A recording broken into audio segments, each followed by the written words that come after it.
Hello and welcome. In this video I'll be talking about my experience with the PS2 game Trapt, which is a part of the Deception series. If you hear a little bit of wind or bustling in the background, it's because I'm recording this with a Sony kind of recorder, Walkman recorder thing, while I'm on my daily walk that I have in the mornings, because I don't really have time to record it any other time. So it's a little bit of an experiment, this one as well. Never done a video like this before, mainly because I don't really do reviews, because reviews, generally speaking, are not really something that's within my forte, really. So this is going to be a different video than what probably you're used to and what I'm used to.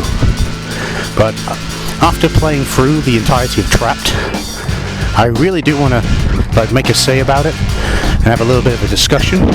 That's really what this video is basically like. It's more of a discussion than anything else. So, I'd love to hear what other people's thoughts on Trapt is in the comments, including Phoenix's thoughts on Trapt, if he played it, that is. So anyway, let's get into it. So Trapt is related to the Deception series. It is technically the fourth game in the Deception series, even though there is already a Deception 4, which was released on PS3 and PS4 and that. And I guess technically you could say that this is actually a Kagero 2, because that's what it was released as in Japan. But as you may or may not know, that the first Kagero game was released as a Deception game, as Kagero Deception 2 on the PlayStation 1. So it is a part of the Deception series, but I guess technically it's not a numbered entry, so a bit of a weird one, really. So I have no clue why it was called Trapt in the West, if I'm honest. Another interesting little fact is that it's not the only game called Trapt spelt that way as well. There's another game, like an indie horror game on PC, that's called that as well. So if you're looking the game up, just make sure you specify PS2 when you're searching it up, or else you'll probably get the indie horror game Trapt instead. So, but yeah, I ended up doing Trapt as a requested game for Phoenix, and I actually enjoyed my initial play of the game and decided to revisit it and play it again. And this time continue playing it until I get bored of it, basically. And surprise, surprise, I managed to actually play through the whole game, which was a surprise to me. But I will admit, towards the end of the game, I was getting a little bit tired with the game. Maybe because it decided to ramp up the difficulty out of nowhere for me, at least for me, So in Trapt, the story is actually very similar to the first Deception game, kind of. So in the first Deception game, you play as the first prince of a kingdom.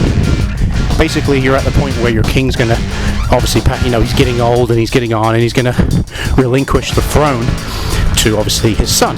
In this case, it would be the first prince. The second prince don't like this, obviously, and basically stages like a coup, kills his, the king, father, but blames and frames the first prince. So the first prince ends up getting the blame and gets put to death. But if you don't know, basically the king manages to survive, not the king, the first prince manages to survive by making a deal with the fiend, the devil, the demon of the manor. And and that's how he becomes like the master of the Deception Manor, basically. So just making sure this is still recording. Again, I apologize if you get any wind in the recording. So I ended up recording this once before at home, but I didn't really I was very angry in the entire recording. So I wanted, and I was like, let it be a new day, and then let's give it another go at recording. But unfortunately, I don't have time. You may think, oh, well, why don't you wait a little bit? I'll forget key elements of the game, more than likely. My memory's not great. And no, it's not dementia. It's just that, the game did have an impression on me, but not enough of an impression for me to like store it as a core memory, I think. I think that's the best way to describe it. So, but yeah, so the plot line is very similar. Excuse me. Oh dear.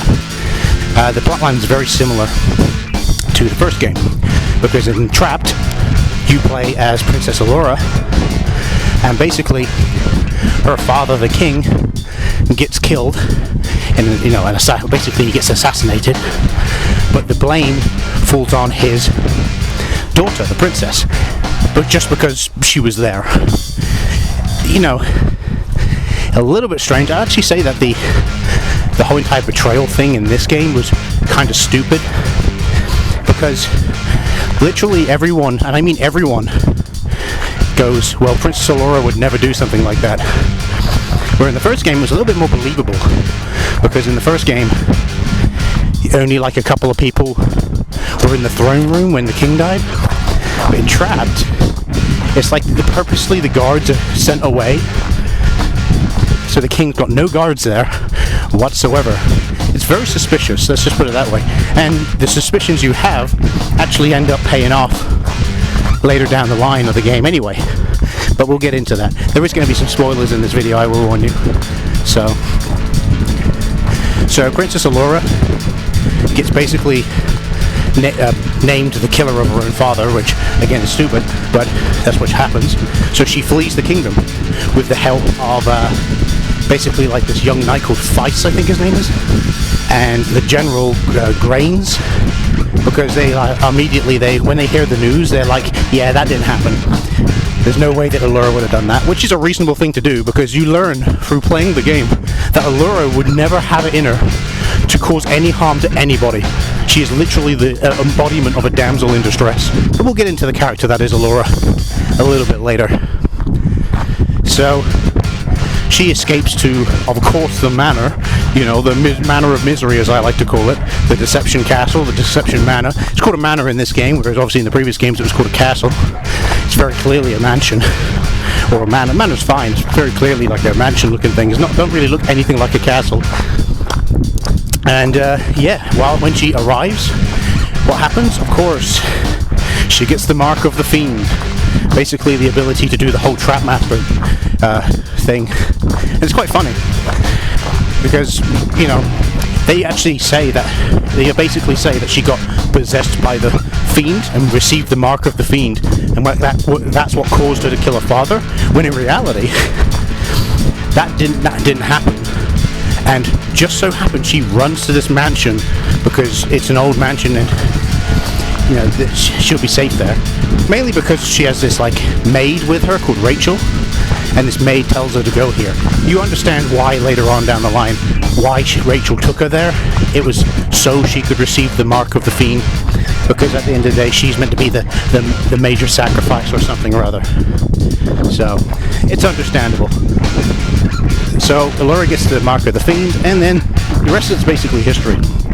She stays in the mansion for a little bit, defending herself from, obviously, all of the bad guys that try to raid the mansion, like what you're probably familiar with the previous 3 games if you've played them. Until eventually she gets convinced by the young knight character, Feist or whatever his name is, to go to raid the castle, which is a bit of a strange thing to begin with. So they raid the castle, and then I thought that the traps would only activate in the mansion, in the Deception Manor. But no, the traps actually work wherever. Allura can activate the traps as long as she's, I guess, in a room, or what can be defined as a room. She can use them. Even though later down the line it proves that she can actually technically use them whenever the hell she likes. But we'll get into that again. So in the end, obviously Allura storms the castle with this young knight Feist or whatever his name is, and you learn that it was this assassin called Ada who killed the king, which was all employed by Finnegan and Herzog, who's basically the dude that's trying to take over the kingdom, and with the Queen Catalina. I'm not going to go massively into the story, at the end of the day. You could quite easily see, I'm just going to say it right now, if you can find someone basically just chronologuing all of the cutscenes in the game into a single video, then very easily you could obviously basically see the entire story of the game that way. Actually, I don't know if anyone's actually done that. Maybe that's something I should do. I don't know, maybe, we'll see. I didn't record myself playing Trapt, unfortunately. Maybe I should have, but it's not exactly a long game to get through. I know what I'm doing now. Anyway, that's hindsight. Well, maybe. But yeah, so Allura kills Herzog, she kills Catalina, she kills Finnegan. She manages to just kill all the people that basically crossed her in the end. But it turns out in the end that the king wasn't killed. The king was actually alive. It was a body double, and he actually set his daughter off to go get the Mark of the Fiend to do the work in the hopes of resurrecting the Fiend. And and it's a little bit stupid because it's not really revealed why he did it. So it's not really revealed why the king basically decided to stage this like delusion or illusion of his death so his daughter could get the Mark of the Fiend so that she could sacrifice all these souls to resurrect the Fiend. I don't know why he's exactly doing this. It's not really explained from what I can see. There is like these side story things in the game you can do, and I just completely ignored them basically because I had to look online to see if they were relevant to the plot, and they weren't really, so I didn't see the point of doing them. You know, maybe the second time through I might. We'll see. So, but yeah, basically, so there's no real reason why the king does what he does, but in the end Herzog kills the king anyway, and then obviously you as Allura kill Herzog, and you know, all sunshines and roses. Well, not really, but there's 4 endings in the game. There's like a fake ending and then 3 actual proper endings. There's an ending that you can get at the end of chapter 10. There's 15 chapters in the game total, but you can kind of go for this like fake ending in chapter 10 where Allura basically flees the kingdom and lets it fall to ruin. But that's a fake ending, that's what it says online anyway. So instead you better off going for one of the 3 main endings. I actually went for the ending which, to me, because I did look them up beforehand, because obviously I wanted to actually choose what ending I wanted to go for. I actually went with the one that I personally believe is the one that makes the most sense. And I believe that's ending 1, ending A. So basically, so ending like B and C is you take on the Fiend and you defeat the Fiend in some way, or shape or form. I think one of them is you lose against the Fiend and he takes over, and the other one is you win against the Fiend and become the Queen, basically. But I went for ending A, which is where you fight Rachel, the maid, who turns out to be like your sister. Yeah, don't ask. And you defeat her and kill her. And basically, then the Fiend gets resurrected, and you basically become like the right-hand pawn of the Fiend, which to me made the most sense. And I'll tell you exactly why. So we're going to move off of the story and move on to Allura as a character now. Allura is stupid. It's a stupid, really strange character. And I'll tell you exactly why. So Allura basically, you know how I said earlier that she's like this damsel in distress character? That's because that's exactly what her character is. In cutscenes, she acts like she couldn't do a single thing. She acts like she couldn't lift a finger. She acts like the slightest bit of drama causes her whole entire personality to crumble. She could be brushed by a branch and fall down crying. And yet in the gameplay, she's snapping fingers, flicking her wrist, killing all these people with traps. It's really strange, and I find it to be a very strange contrast of character. Or at least contrast of personality. Now, if you actually go for ending A, it makes sense. Because in ending A, it turns out that she was basically under the control of the Fiend from the start, from basically her receiving the Mark of the Fiend, and she was actually acting on orders of the Fiend, killing all these people so that he could basically be resurrected. So the whole entire damsel in distress was more just a facade, just to basically keep people thinking that it was actually Allura. And that's what I like to think is the canon ending of the game, because then it makes sense. But if you go for any of the other endings, her actions in the cutscenes and actions in the gameplay really contrast and make no sense. Like, if she actually defeats the Fiend and becomes Queen, it makes no sense whatsoever. So I find it funny how, even though there's multiple endings, only one of them actually technically makes sense. It's really strange. So yeah, Allura is a really weird character. I don't really like Allura. She's probably my least favorite of the protagonists so far. My favorite of all of the Deception protagonists, with the exception of Deception 4, because I don't really know about Deception 4, is Millennia. So at least Millennia, you know, she was literally born and bred for the purpose of protecting the manor and killing all these people. So it was literally her destiny. She was raised to be that way. Whereas the rest of them are just like, yeah. And then finally there's the gameplay. I did enjoy playing through Trapt. I will admit though, towards the very end of the game, I did get very kind of annoyed. So the major factor of what causes the like disjointed unenjoyment, I don't know what word to use, is the camera. The camera is like the major factor of why towards the end of the game I really dislike this game. Like, I literally, luckily I started to feel this way around chapter 12, but it really didn't set until chapter 14. But luckily chapter 14 was the last chapter for me, because you can skip chapter 15 by going for ending A. You don't even have to fight the Fiend, because when I looked at the Fiend fight online, it was fucking stupid. So I didn't really want to fight the Fiend. Yeah, a lot of convoluted bullshit.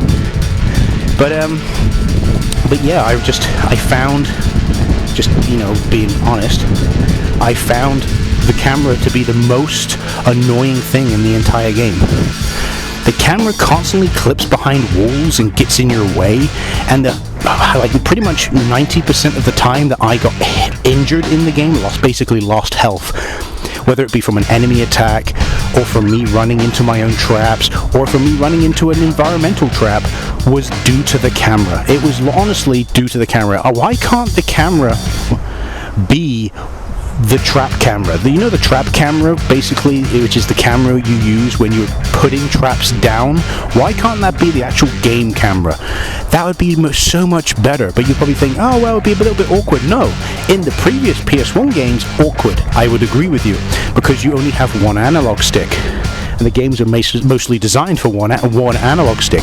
But in the PS2 version, you got two analog sticks, one for movement, one for turning the camera around, so it wouldn't be too much of an issue.